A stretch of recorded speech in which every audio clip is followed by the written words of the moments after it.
Hola, buenas noches, ¿cómo están? Bueno, soy Mónica Chávez nuevamente y voy a dar la segunda clase de la segunda versión de la teoría de la angustia. Espero que hayan tenido unas buenas vacaciones y que, bueno, hayan podido leer el material, así pueden sacarle un poco más de provecho a la clase. Hoy vamos a retomar y a concluir la segunda versión de la teoría de la angustia. Para ello volveremos al texto La represión, que comenzamos a ver la vez pasada, desde la página 147, es decir, la parte que nos corresponde en el programa de seminarios. Y además tomaremos la conferencia 25, que es la que se llama La angustia, de la que vamos a tomar de la página 365 a la 368 y de la 372 a la 374. La vez pasada comenzamos recordando la primera versión y vimos las razones que tuvo Freud para reformularla.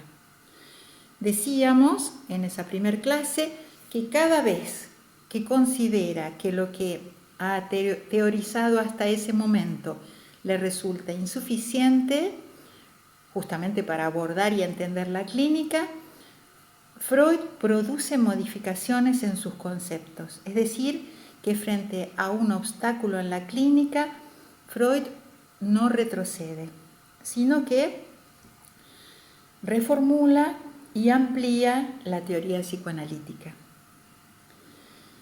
Fue así que vimos que la concepción de la sexualidad que produce a partir de 1905, teniendo como eje el concepto de pulsión y por ende la sexualidad pensada como psicosexualidad, lo lleva a Freud a reformular la teoría de la angustia y fundamentalmente a reconsiderar la posibilidad de su tratamiento. Es posible a partir de aquí tratar la angustia por medio del psicoanálisis. Los textos que estamos trabajando abordan el tema de la angustia dentro de los cuadros clínicos de las neurosis de transferencia, la histeria de conversión, la neurosis obsesiva y la histeria de angustia, lo que se conoce comúnmente como fobia. Y por lo tanto, como se trata de psiconeurosis, le reconoce también a la angustia un mecanismo psíquico. La vez pasada vimos, a partir del texto Psicoanálisis Silvestre, una crítica que hace a su propia primera versión de la teoría de la angustia.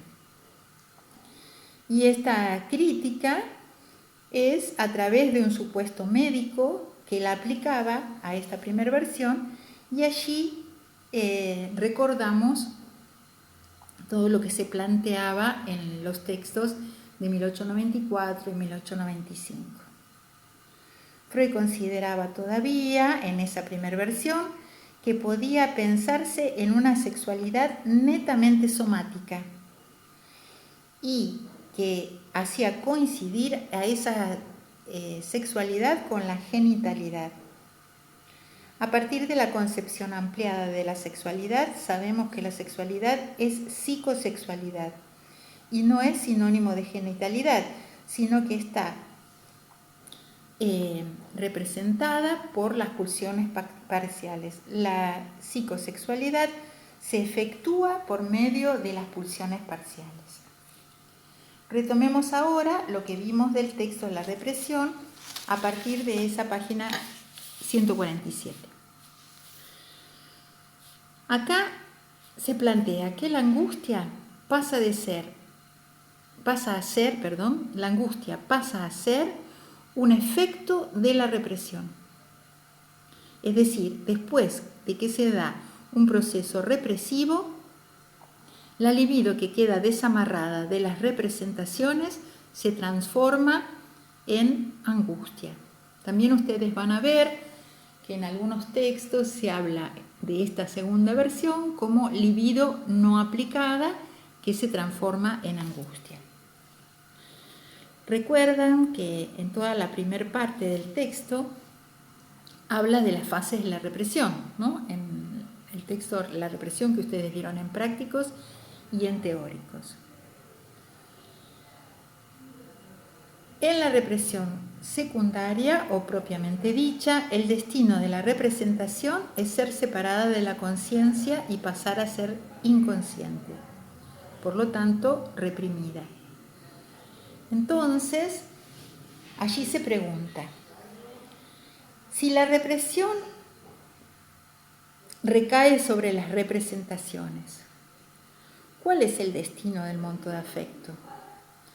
Veíamos que es muy importante ocuparse del destino del monto de afecto, es decir, la libido, que investiga la representación, porque si el proceso represivo se puso en marcha para evitar el displacer, entonces el destino del monto de afecto dará cuenta del éxito o del fracaso de la defensa.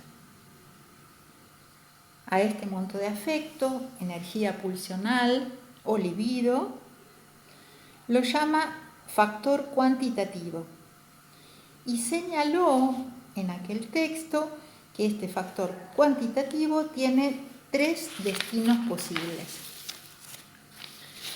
Una vez que se produjo la represión, el monto de afecto puede quedar sofocado o suprimido o salir a la luz como afecto coloreado, cualitativamente de algún modo, o bien mudarse en angustia. Y decíamos que acá ya tenemos enunciada la segunda versión. Para poder dar cuenta de cada uno de los destinos, Freud va a tomar como ejemplo lo que sucede en cada una de las neurosis de transferencia. El primer destino corresponde preferentemente a la histeria de conversión, el segundo a la neurosis obsesiva y el tercero a la histeria de angustia. Digo preferentemente porque podemos encontrar angustia en las 3 neurosis, pero lo que demuestra la eficacia o éxito de la defensa será el modo en que se constituyen los síntomas en cada una de ellas. Es por eso que en este texto, así como en lo inconsciente, que también tomamos para explicar los destinos, se pregunta si cada neurosis se caracteriza por un peculiar proceso represivo. ¿Recuerdan que plantea que no es la represión misma la que crea los síntomas? Nos referimos siempre a la represión secundaria en este caso, ¿no? Sino dice que estos, los síntomas, deben su génesis a procesos por completo diversos. Justamente es esta diferencia que existe entre los diversos mecanismos que intervienen en la formación de síntomas en cada una de las psiconeurosis, la que dará cuenta de lo exitoso o logrado de la defensa. Al mismo tiempo veíamos que lo que tienen en común las 3 neurosis en cuanto a la represión es que para que ésta se produzca debe darse una sustracción de investidura. Por eso nos apoyamos también en el texto de lo inconsciente que ustedes vieron en prácticos y en teóricos. Recordábamos que al sustraerse la investidura, o sea, la libido de una representación, esta queda, la representación, reprimida, fuera de la conciencia, y entonces cuando Freud se pregunta por el destino del monto de afecto, se está preguntando por el destino de esa investidura que se le sustrajo a la representación. Y por lo tanto, dependerá del siguiente proceso cuál será el destino: quedar sofocado, colorearse o mudarse en angustia. Para ver esto, comenzamos la vez pasada con la formación de síntomas en la histeria de conversión. Porque esta da cuenta del primer destino, ¿no? Yo sé que en el texto no es el primer ejemplo desarrollado, pero me pareció que podíamos seguir el orden de los 3 destinos. Entonces, para detenernos en el primer destino, es decir, que el afecto se sofoca, tomamos el ejemplo de la histeria de conversión y por ahí comenzamos en la clase anterior. Decíamos que en este caso podemos hacer coincidir formación sustitutiva y formación de síntoma. La investidura de la representación reprimida se sustrajo y fue traspuesta vía formación sustitutiva a una inervación somática, que puede ser sensorial o motora, es decir, una representación corporal, constituyéndose un síntoma conversivo. Se produjo entonces una sustracción de investidura y esa misma energía pulsional fue traspuesta a esa representación corporal, funcionando el síntoma como contrainvestidura, o sea, como una fuerza contraria al asedio de la representación reprimida, y al mismo tiempo sofocando, suprimiendo el monto de afecto. Por medio del síntoma conversivo, la defensa fue lograda, pues se evitó el displacer. Freud habla aquí de la belle indifférence de los pacientes. Ese es un término, un modo que tenía Charcot, el maestro de Freud, de llamar la actitud que vio en los pacientes histéricos respecto de lo que tenía que ver con el afecto. Pues estos pacientes padecen el síntoma conversivo, pero nada saben acerca de ese monto de afecto, justamente porque como suprime o sofoca el afecto, lo que queda es solo por ejemplo, la contractura o no sé, el síntoma que a ustedes les parezca, la disfonía, por ejemplo, tomando el ejemplo de Dora. Pasemos ahora al proceso que se da en una formación de síntoma en la neurosis obsesiva. En principio, lo plantea a este síntoma como algo distinto. Este proceso es distinto al de la histeria de conversión. Para poder entender el desarrollo, debemos tener en cuenta lo que ya había planteado en los primeros textos acerca de la formación de síntoma en esta neurosis. Dice que lo que inicia el proceso es un impulso hostil hacia la persona amada. El contenido de representación es reprimido y se hace desaparecer el afecto. Cuando en los primeros textos veíamos qué sucedía en la formación de síntomas en la neurosis obsesiva, el desarrollo del proceso se daba a partir de emociones agresivas producidas activamente. ¿Lo recuerdan? Ahora ya podemos hablar de esas emociones agresivas como emociones sádicas.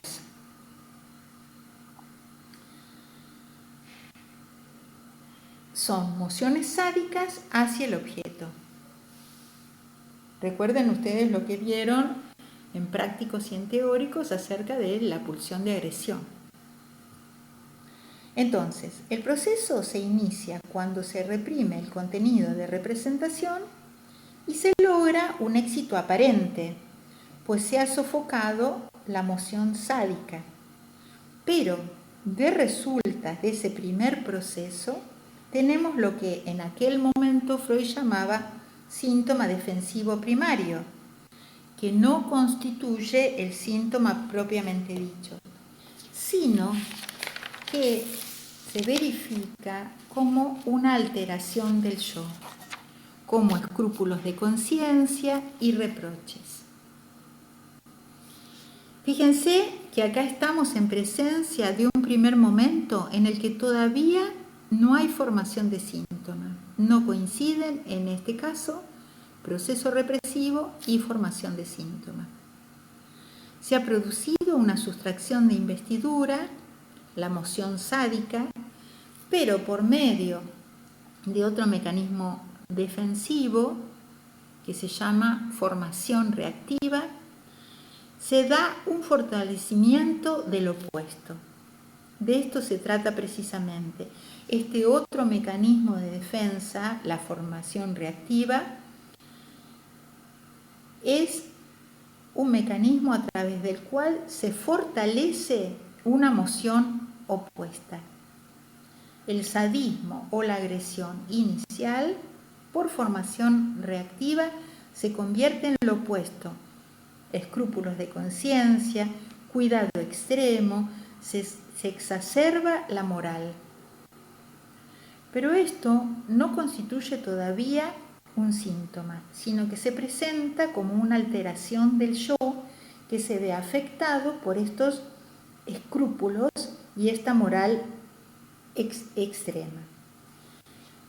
Por ejemplo, puede ser que en este momento en que se produce esta alteración del yo, el objeto al que se dirigían las mociones sádicas pasa a ser cuidado o venerado en extremo, ¿no? Si, por ejemplo, es el padre al que se dirigían estas mociones sádicas, a partir del momento en que se reprime esta representación, el afecto se transforma y por formación reactiva, ese mismo objeto, el padre, pasa a ser venerado o cuidado en extremo.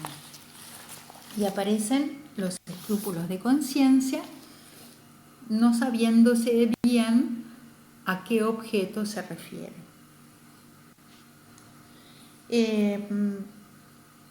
Pero esta represión, inicialmente buena, no resiste, porque no se logra sofocar del todo el afecto. El afecto que parecía haber desaparecido se muda en lo que Freud llama angustia social, que en realidad es un sentimiento de culpa plagado de reproches. Lo llamativo es que este sentimiento de culpa plagado de reproches no parece tener relación con el asunto al que se dirigen los reproches, porque, y esto también lo vieron en los primeros textos, la representación reprimida ha sido sustituida por desplazamiento por otra representación que parece nimia, sin importancia.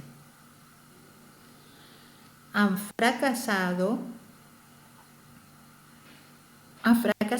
la defensa en términos cuantitativos, porque aparece este sentimiento de culpa.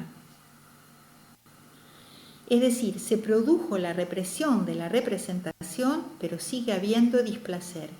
Y esto pone en marcha toda una serie de prohibiciones y evitaciones que dan lugar a los síntomas obsesivos más típicos, como por ejemplo los rituales o ceremoniales. Freud dice que al igual que en las fobias se dan evitaciones, pero al modo del ritual, por ejemplo. No sé si ustedes vieron una película de hace varios años, quizá algunos son muy chicos y no la vieron, pero se las recomiendo si quieren saber acerca de rituales y ceremoniales obsesivos. Es una película que trabajaba en ella Jack Nicholson y se llama Mejor Imposible. Y muestra allí en detalle todo el despliegue de rituales y ceremoniales que además se muestran compulsivamente. Quiere decir que ese sujeto no puede dejar de hacerlo.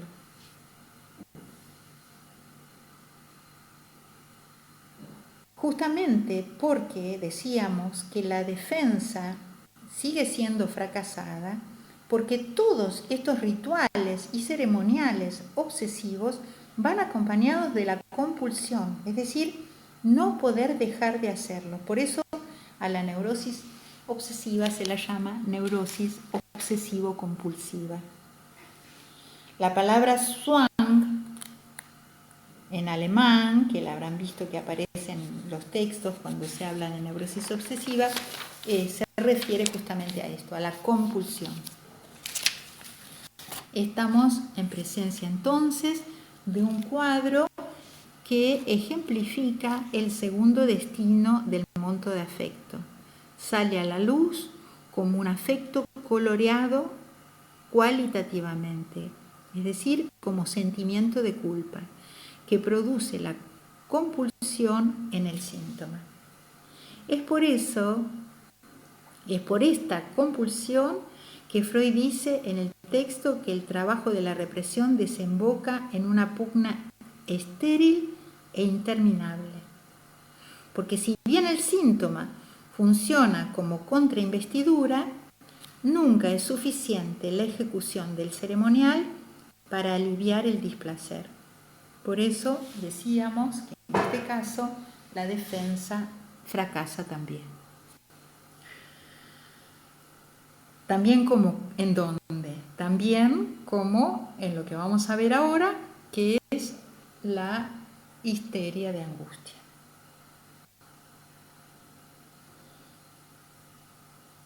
Es en el caso del proceso de formación de síntomas de la histeria de angustia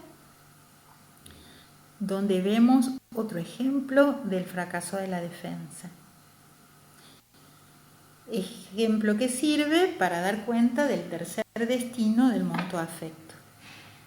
Para explicar este proceso, Freud va a tomar un ejemplo clínico que hoy solo vamos a esbozar, pero que ustedes van a ver casi totalmente desarrollado cuando trabajen al fin de la cursada la tercera versión de la teoría de la angustia. Es el caso del pequeño Hans, o Juanito, como lo llamamos más amistosamente.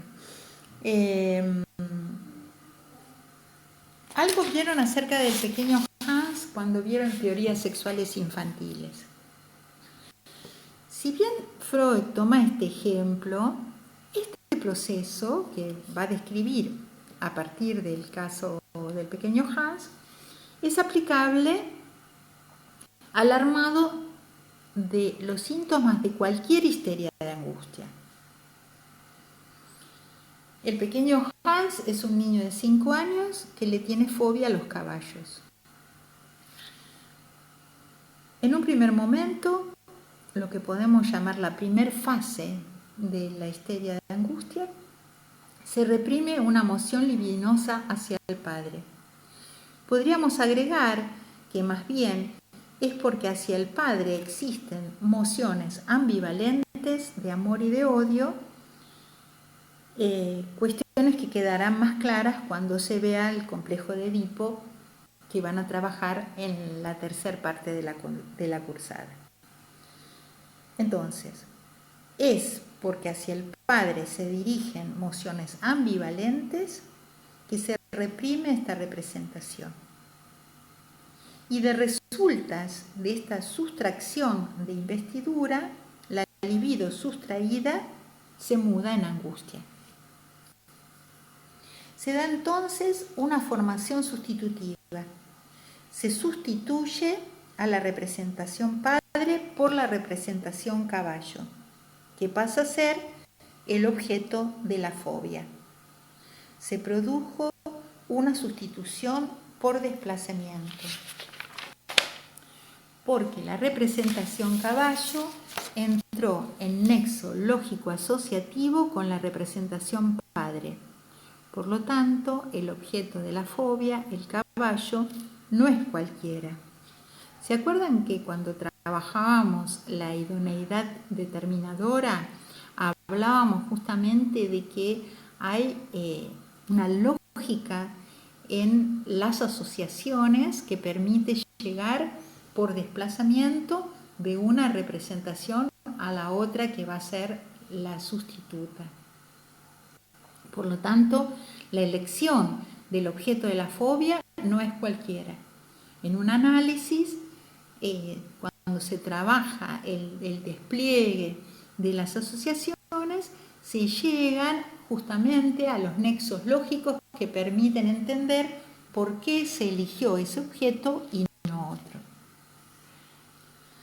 Acá entonces se produjo una formación sustitutiva, pero la parte cuantitativa no ha desaparecido, sino que se ha transpuesto en angustia. Por eso dice que la represión, en el caso de la fobia a los animales, puede definirse como radicalmente fracasada, porque esta sustitución del padre por el caballo no produjo ahorro de displacer. Por lo tanto, se requiere de un segundo tiempo, una segunda fase de la histeria de angustia.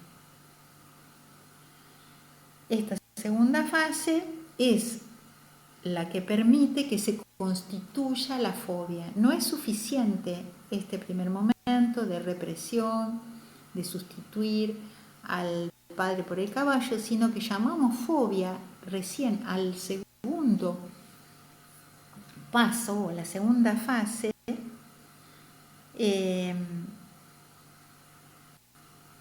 el que se dan toda la serie de evitaciones. Sería esta segunda fase la fobia en sentido estricto. A partir de aquí, el pequeño Hans, como cualquier neurótico aquejado por una histeria de angustia, necesita producir una cantidad de evitaciones destinadas a que no se dé el desprendimiento de angustia. Al mismo tiempo que se produjo la sustitución, se dio un mecanismo de proyección. Este es otro mecanismo de defensa.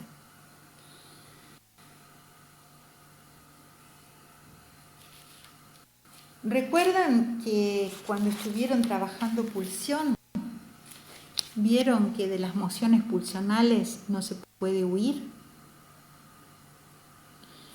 Al producirse la sustitución por desplazamiento, se proyectó en la figura del caballo y ahora se hace posible huir de él. Es decir, no se podía huir de las mociones pulsionales, pero sí se puede huir del objeto que es objeto de la fobia. Y justamente hablamos de proyección porque aquello que era interno pasa a ser externo. Ese caballo representa aquello de lo que no se podía huir y a que ahora sí se puede huir y evitar. Entonces, mediante todo el mecanismo de defensa se ha conseguido proyectar hacia afuera el peligro pulsional. La forma que toma esta huida está dada por toda una serie de evitaciones y todos los cuidados que se tienen de alejarse. ¿Ustedes conocen a alguien que tenga una fobia a los animales? Por ejemplo, a los perros, a las arañas, a las aves, a las cucarachas. El yo se comporta siempre en esos casos como si el peligro del desarrollo de angustia no le amenazara desde la moción pulsional, es decir, desde adentro, sino desde el animal en juego. Ante este peligro, que ahora se considera externo, se puede huir y de este modo evitar el desprendimiento de angustia, pero a costa de grandes esfuerzos. ¿Por qué? Porque cada vez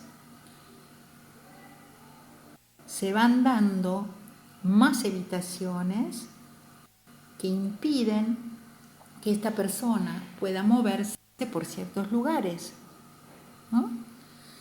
Entonces, de este modo se va armando lo que Freud va a llamar el parapeto fóbico, ¿no? Se va encerrando esa persona justamente porque distintos lugares van asociándose con el peligro que considera externo, que es, por ejemplo, el caballo, el perro, las aves.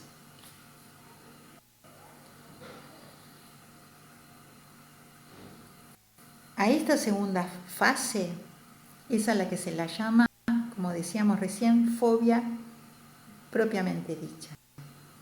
Pero la neurosis es histeria de angustia.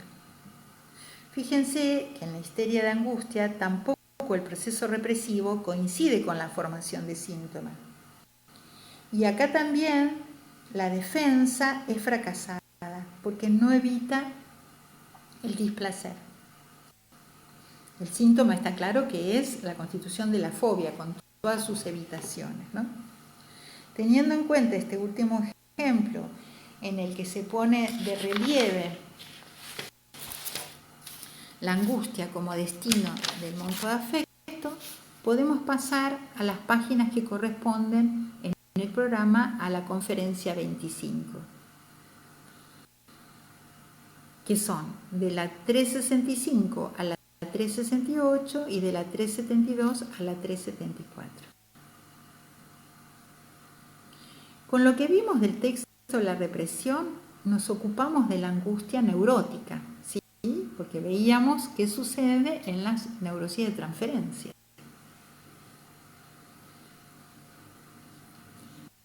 ¿Cómo es que se produce la angustia en las neurosis? ¿No? Eso es lo que vimos que se desarrollaba ahí, especialmente en la histeria de angustia. Pero también dijimos que no descartamos la aparición en las otras dos. De hecho, en la conferencia se habla justamente de esto, de que se puede dar angustia en las otras psiconeurosis. La conferencia 25, decíamos, se llama la angustia y comienza haciendo una diferenciación entre la angustia realista y la angustia neurótica.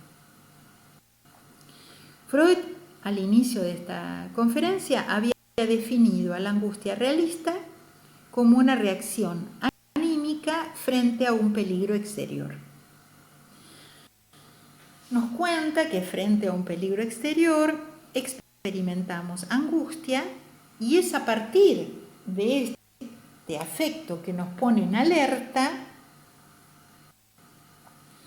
que funciona como una señal, que puede ponerse en marcha una huida, ¿no? Frente a un peligro exterior experimentamos esta reacción anímica frente al peligro que se llama angustia y es esta misma angustia la que nos pone en movimiento para poder huir. Es por eso que en la página 365 Freud se pregunta, ¿puede la angustia neurótica vincularse con la angustia realista? Es decir, ¿podemos pensar la angustia neurótica también como una reacción anímica frente a un peligro? Y si es así, ¿de qué peligro se trata? Antes de entrar de lleno en la respuesta a esta pregunta, llega a una conclusión que también se desprende del texto de la represión que venimos trabajando. Dice que los síntomas se forman para sustraerse a un desarrollo de angustia que de lo contrario sería inevitable. Fíjense qué interesante, porque esto engloba la formación de síntomas en las tres neurosis, es decir, tanto en la histeria de conversión como en la neurosis obsesiva y en la histeria de angustia, piensa la formación de síntomas en función de que no haya desarrollo de angustia. Y con este razonamiento dice que esta concepción sitúa a la angustia en el centro de nuestro interés en cuanto a los problemas de la neurosis. ¿No? Qué vuelco que se dio aquí, ¿no? Fíjense que la angustia, que en la primera versión quedaba por fuera del dispositivo analítico, en esta segunda versión pasa a ser el centro de nuestro interés en cuanto a los problemas de la neurosis. Tengan en cuenta este deslizamiento, porque así va a seguir siendo hasta el final de la obra freudiana. La angustia a partir de acá pasa a ser un tema central. Bueno, entonces volvemos a las preguntas de la conferencia. ¿Se trata también en la angustia neurótica de una reacción anímica frente a un peligro? ¿Podemos definir así a la angustia neurótica como definimos a la angustia realista? Si esto es así, ¿de qué peligro se trata? Si, como venía planteando en la conferencia, el desarrollo de angustia es una reacción del yo frente al peligro y es la señal para que se inicie la huida, ¿frente a qué peligro reacciona el yo con el desarrollo de angustia en el caso de las neurosis de transferencia? Freud nos pide que volvamos a tener en cuenta el conflicto psíquico, que produce efectos en las 3 neurosis de transferencia. La oposición entre la libido y el yo.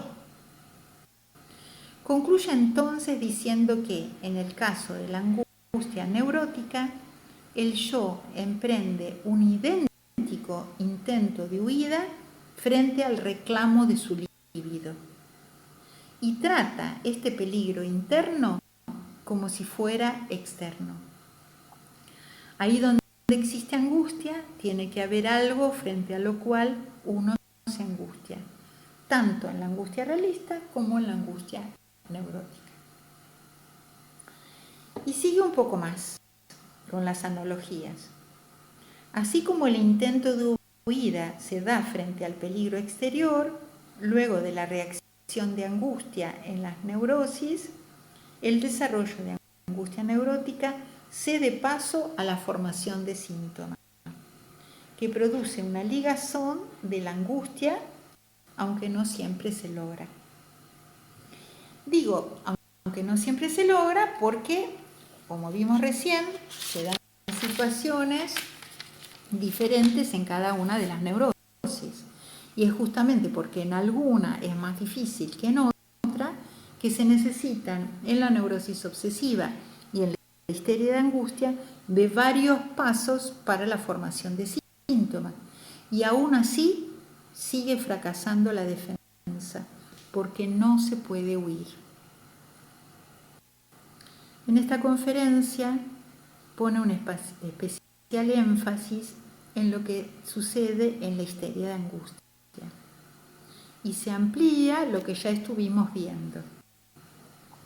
Dice que la mudanza en angustia, o mejor dicho, la descarga en la forma de la angustia, es el destino más inmediato de la libido afectada por la represión. Es decir, la libido que se le sustrajo a las representaciones tiene como destino más inmediato la angustia. Y vuelve a hablar de 2 pasos o 2 fases en el proceso de formación de síntomas en esta neurosis. La primera fase tiene a su cargo la represión y el transporte de la libido, que se muda en angustia, pero luego, por la vía de la formación sustitutiva, por ejemplo, decíamos la sustitución del padre por el caballo, lo que era un peligro interno pasa a tomarse como un peligro exterior, es decir, se da aquí el mecanismo de proyección. La segunda fase consiste en toda la precaución, toda la producción de precauciones y aseguramientos destinados a evitar el contacto con lo que es considerado el peligro externo. Decíamos el caballo, las arañas, los perros. Recién en este segundo paso podemos hablar de fobia y es por eso que compara a la fobia con un atrincheramiento contra el peligro externo que reemplaza o subroga a la libido temida. Aun cuando se puso en marcha el mecanismo de proyección, un peligro interno se proyecta hacia afuera en el objeto de la fobia, no puede lograrse una defensa exitosa. En este caso, además de la sustracción de investidura que se da en la primera fase, la contrainvestidura recae sobre las medidas de protección que se ponen en marcha. Al final de esta conferencia, Freud dice como conclusión que el problema de la angustia ocupa entre las cuestiones de la neurosis un lugar central. Lo que habíamos señalado antes como llamativo, de ser un fenómeno que quedaba por fuera del dispositivo, pasó a ser una cuestión central a partir de aquí hasta el final de la obra. Bueno, con esto terminamos la segunda versión de la teoría de la angustia. Hay temas que aparecen en esta conferencia que no vamos a tomar ahora, pero que sí van a ser retomados con la tercera versión. Hoy, haciendo un breve resumen, diríamos que retomamos algo del texto de la represión, dijimos que luego del proceso represivo, la libido desamarrada de las representaciones se muda en angustia. Para ejemplificar lo que Freud desarrolla en relación a cada una de las neurosis en cuanto a la formación de síntoma, tomamos cada uno de los ejemplos de neurosis y luego retomamos el mismo tema en la conferencia 25 y desarrollamos el concepto de angustia como una reacción anímica frente a un peligro, diferenciando angustia realista de angustia neurótica. Bueno, con esto terminamos. Les anticipo que la próxima clase también la voy a dar yo. Vamos a ver el último tema de este módulo, que es la unidad 7, y se llama Ganancia de la enfermedad. Para eso vamos a trabajar con las conferencias 23, 19, 18 y 17, y las páginas no son todas las conferencias, sino son partecitas, están en el organigrama de ahí del espacio de seminarios. Así que bueno, por hoy ya estamos. Les agradezco mucho la atención y nos encontramos de nuevo la semana que viene. Que tengan una linda semana.